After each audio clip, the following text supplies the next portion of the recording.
Welcome back to John Author's Note. For the past few crisis-hit years, financial markets have very often all moved in the same direction, like a roller coaster, mesmerised by single events, such as what's going to happen to the future of the Eurozone. There have been moments of panic, followed by periods of relief. But what we've seen in the past few months and weeks is a return to more normal market conditions. Investors have focused on individual currencies or countries or fundamentals. But the question is now, will the events we've seen in Italy or in the US on fiscal problems put us back on the risk-on, risk-off roller coaster? With me to discuss this is Stacey Williams, who's a senior strategist at HSBC, who compiles the so-called roro index, which we can see in our first chart here. Stacey, tell us the story here. Well, what we do here is track correlations across lots of assets. That's everything moving together? Or? Everything moving together, and because individual markets might be peculiar at any time, we track 30 assets from around the world, different asset classes. Bonds, equities, currencies? Bonds, equities, currencies, gold, soft commodities, it's all in there. And what do we see? We see this is the crisis years towards the end, a very steep increase. Yes, well, it's a pretty stable index for many years, decades in fact, and at Lehman it explodes up and becomes extremely high, and we've seen this fall down in the last 2 months. This is right at the end there. What's been causing that fall then? Is this end of risk on, risk off?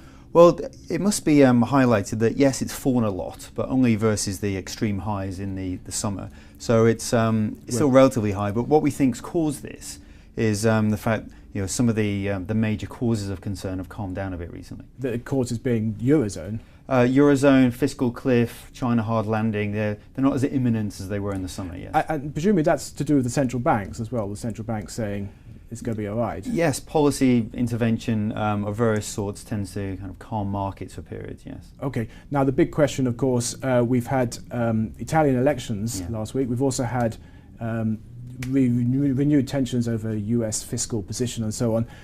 Do you think that chart's going to go back up again? I think it probably will, because when we see these correlations fall, it can often be just because things are kind of subdued rather than because they're really fixed. Yeah. So I think as soon as we have a bit more nervousness and jitteriness, then this chart's likely to It's go quite up. a roller coaster we've had for the past few years. It is. Well, this thing has been lower a number of times since the crisis began. So it does tend to be rather volatile, yes. A lot of people I talk to say Italy's different because things have calmed down. If the indecisive election had happened a year ago, we would have been in a catastrophic situation, but things have moved on. You would beg to differ? Yeah, I think so, because it's not just about the Eurozone. I mean, before Greece was even a problem, we saw this index at very high levels. So at any particular time, the market can focus on, say, Europe, but there are more kind of systemic risks out there. I know you brought some, your second chart you brought along to support your point. Tell us, looks very exciting, Italian election night. What happened there? Well, the world seems rather less normalised on nights like this. We have fears in the Eurozone after the Italian elections, and here we have a variety of different markets, S&P, oil, Kiwi against the yen, which is a pretty kind of risk-loving trade, and Eurodollar. So what the point is that this is during the day in London time.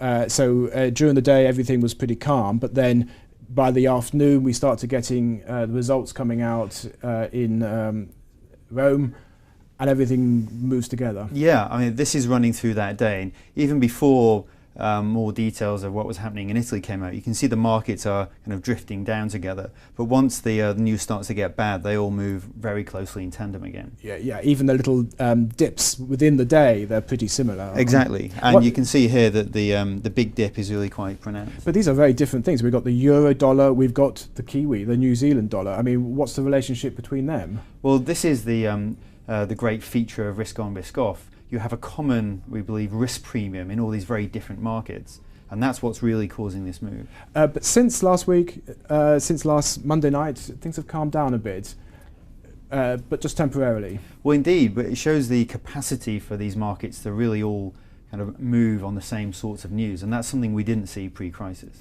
Okay, Stacey Williams, thank you very much. So what we've seen is a reduction in risk on, risk off, but if Stacey's correct, it won't be too long before we're back on the roro roller coaster.